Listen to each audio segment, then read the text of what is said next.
Bonjour à tous, dans cette vidéo on va finir enfin ce qu'on avait dit sur le programme du consommateur et on va simplement boucler le cours sur le consommateur en parlant de la courbe de la demande. Jusqu'à présent on a étudié le choix rationnel du consommateur, qu'est-ce qui se passe s'il a un certain budget, certaines préférences, il fait son choix rationnel, il choisit certaines quantités de biens.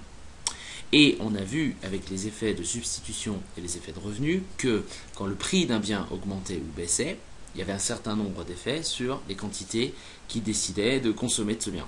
Et on peut s'intéresser à ça graphiquement afin de représenter ce qui se passe quand le prix d'un bien varie, quelle va être la réaction du consommateur par rapport aux quantités qu'il demande. C'est ce qu'on appelle la courbe de la demande. Donc la demande du consommateur, qu'est-ce que c'est la demande? La demande, c'est simplement une relation. C'est une relation entre quoi la demande? C'est une relation entre les quantités demandées, que je vais noter QD, c'est-à-dire un nombre de places de cinéma par exemple,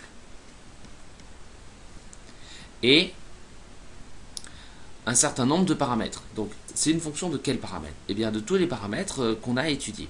C'est-à-dire, c'est une fonction du prix du cinéma, c'est une fonction de tous les autres prix. Donc ici, c'était le prix du restaurant et puis de tout le genre, de tous les autres prix qu'on peut imaginer. On va les appeler PZ. De tous les prix qu'on peut imaginer autres.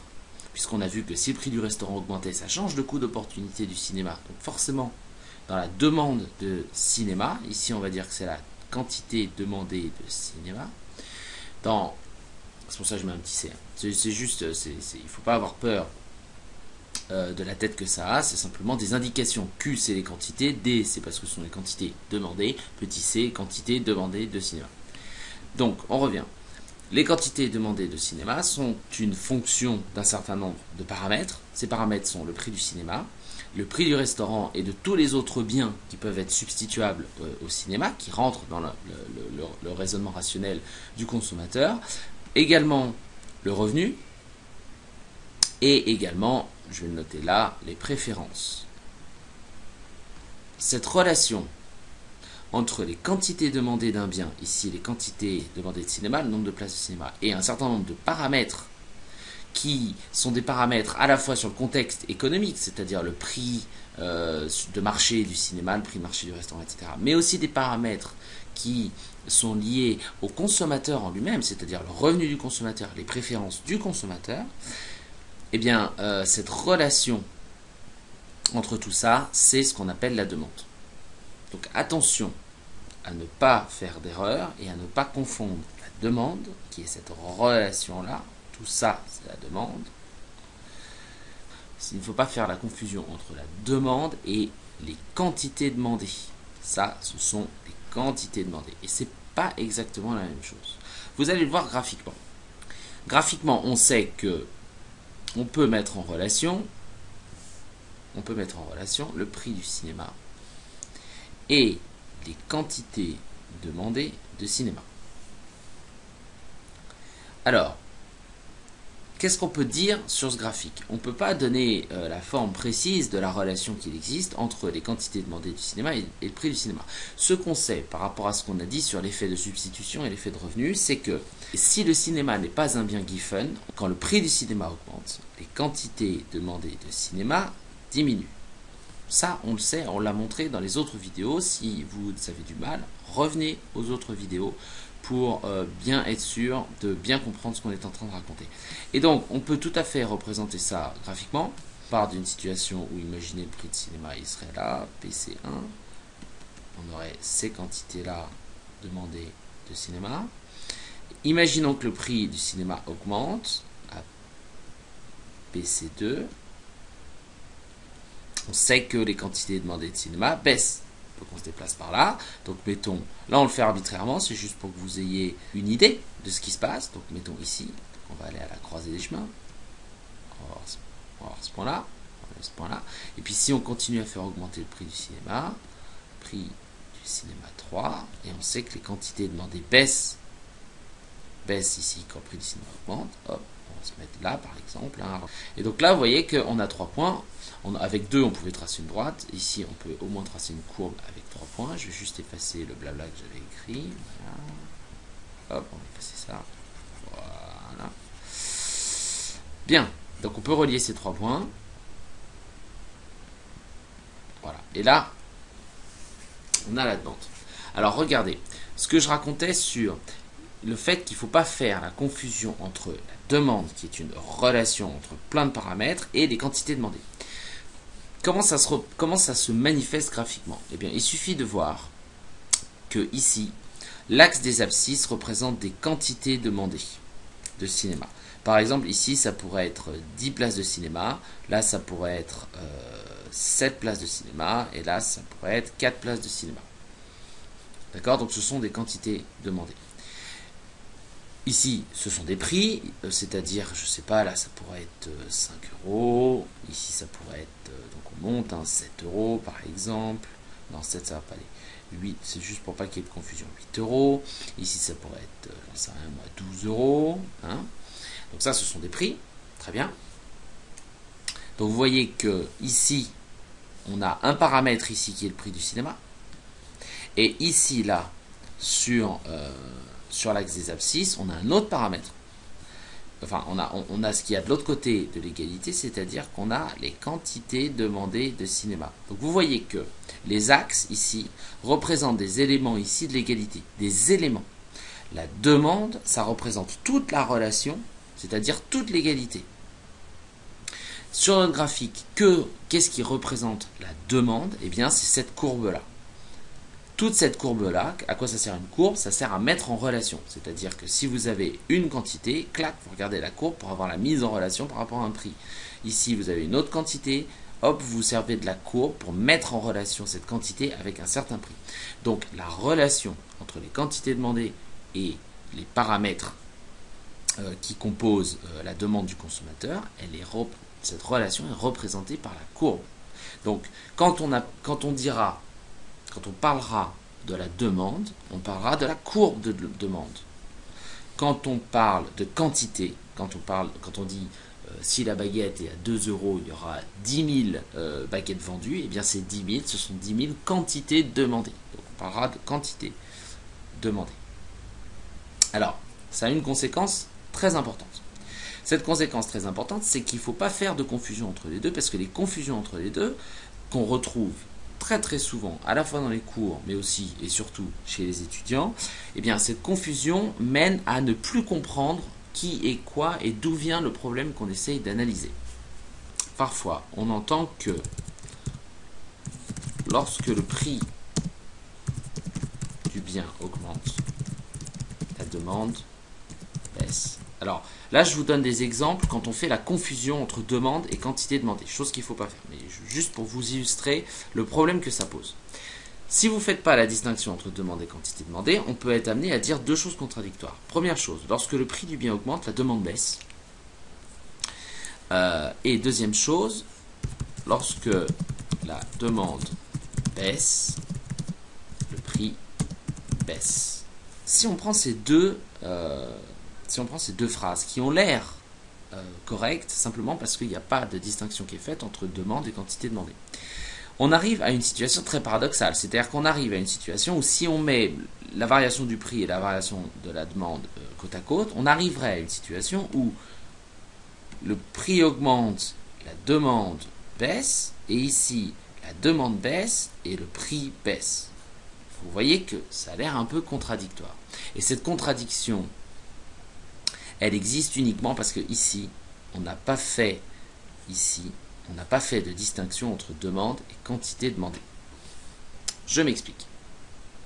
On va prendre le premier cas et on va essayer de le résoudre avec notre nouvelle formulation. Lorsque le prix, lorsque le prix du bien du cinéma augmente, que se passe-t-il? On regarde ici.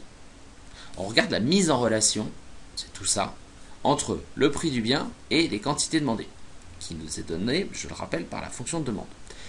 Quand le prix du bien, quand le prix du bien augmente, ici, alors qu'est-ce qui se passe?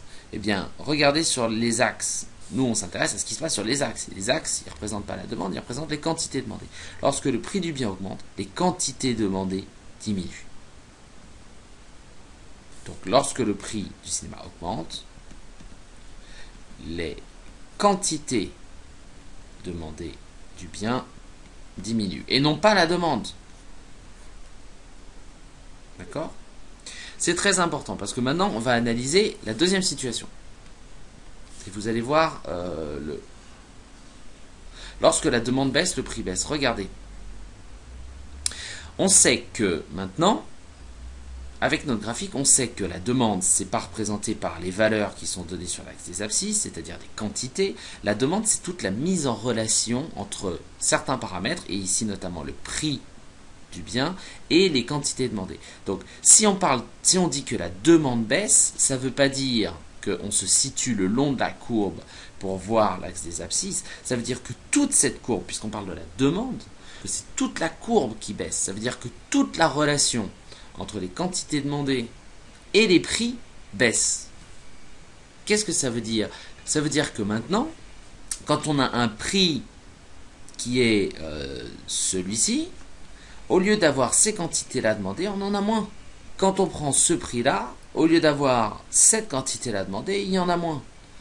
Quand on prend ce prix-là, au lieu d'avoir ces quantités-là demandées, il y en a moins. C'est-à-dire que quand on dit que la demande baisse, c'est toute la courbe qui baisse. C'est-à-dire que ce sont toutes les quantités demandées pour tous les niveaux de prix. Vous voyez? Donc quand la demande baisse, en fait, la demande se déplace vers la gauche. Prenez le temps pour bien comprendre cette idée que si la demande baisse, c'est toute la relation entre les quantités demandées et les prix qui baissent, et donc c'est la courbe entière, puisque la courbe met en relation, c'est la courbe entière qui se déplace vers la gauche. Revenons à notre paradoxe. Lorsque la demande baisse, le prix baisse. Eh bien, il suffit maintenant de représenter avec notre nouvelle formulation ce qui se passe réellement. On va faire un petit graphique. On va nous mettre les quantités demandées de cinéma qui mettent en relation avec les prix de cinéma. On avait une demande qui était comme ça. Et juste pour vous montrer l'exemple qui est donné, on va mettre une offre. On va mettre une offre et l'offre, on ne va pas la toucher. On va juste la mettre. Et vous savez que la rencontre entre l'offre et la demande nous donne un prix d'équilibre. On va mettre PC1, QC1. Et on était au point A. Bien, maintenant qu'est-ce qu'on nous dit? On nous dit lorsque la demande baisse, le prix baisse. Eh bien oui, regardez. Lorsque la demande baisse, ça veut dire que toute la relation qu'il y ait, toutes les quantités demandées à tous les prix, toute cette relation-là baisse. Donc cette relation-là baisse. On a une nouvelle fonction de demande D2. Et qu'est-ce qui se passe avec la rencontre entre l'offre et la demande? Eh bien vous voyez que le prix maintenant qui s'affiche, PC2, est plus faible que le prix qui était initial, PC1. C'est le nouveau point B. Donc vous voyez bien la différence. Dans la première phrase, lorsque le prix du bien augmente, la demande baisse. En fait, c'était faux. C'était lorsque le prix du bien augmente, les quantités demandées baissent, on se situait le long de la courbe. Regardez ce qui se passe quand le prix augmente en se promenant le long de la courbe parce qu'à aucun moment donné, on a dit que la demande baissait. Quand on regarde la deuxième phrase paradoxale, lorsque la demande baisse, le prix baisse, eh bien oui, là c'est toute la courbe qu'on a fait baisser. Et effectivement, la rencontre avec l'offre amène à un nouveau prix d'équilibre et des nouvelles quantités demandées d'équilibre. QC2. Donc c'est important de bien faire la distinction entre quantité demandée et demande pour savoir ce qui se passe exactement, c'est-à-dire pour ne pas faire de confusion et pour connaître en fait quelle est la cause et l'effet de ce qu'on analyse. Donc si on part d'une variation delta avec le petit rond, c'est variation. Dans le problème que vous vous posez, on part d'une variation des prix et vous voulez savoir quels sont les effets. Vous allez mobiliser, puisque vous ne changez que les prix, vous allez mobiliser cette relation-là. C'est-à-dire vous allez mobiliser la relation qui est représentée par la courbe de demande et la relation qui vous est donnée, elle vous met en relation le prix et les quantités demandées. Donc, puisqu'il n'y a que les prix qui changent, vous gardez la même fonction de demande, et s'il y a une variation de prix, eh bien il va y avoir un effet sur les quantités demandées. Et il n'y aura pas d'effet sur la demande. Il n'y a pas d'effet sur la demande. Pourquoi? Eh bien, pourquoi? Parce que si on reprend l'équation que j'ai écrite tout à l'heure, on sait que la demande, c'est la relation, c'est tout ça la demande, hein, c'est très important, c'est la relation entre les quantités demandées en fonction, qui est une fonction du prix du cinéma, du prix du restaurant, d'autres prix, du revenu, des préfs et des préférences. Bien. Donc là, très clairement, si vous avez un problème où on part d'une variation des prix, il n'y a que ça qui bouge. C'est pas tout ce carré jaune qui bouge. Donc s'il n'y a que ça qui bouge, vous pouvez regarder l'effet de ça qui a bougé sur les quantités demandées. Par contre, si on part d'une variation de la demande, ça veut dire qu'il va y avoir un effet sur les prix via quoi? Via quel mécanisme? Via le déplacement de la courbe tout entière. Ça, c'est très important. De la courbe tout entière. Et donc, une nouvelle rencontre avec l'offre. Et donc, un nouveau prix. C'est-à-dire que si on vous parle d'une variation de la demande, on repart sur la demande, c'était une fonction du prix de tous les prix des autres biens substituables, du revenu et des préférences. S'il y a une variation de la demande, la variation, imaginez qu'elle soit en vert, eh bien cette variation de la demande, elle affecte tout ça. C'est-à-dire que maintenant c'est tout ça qui change. Et ça implique sur le graphique un déplacement de la demande si la demande baisse, ou un déplacement de la demande vers la droite si la demande augmente. Donc si ça augmente, c'est un déplacement par là, et ça, c'est si ça baisse, c'est un déplacement par là.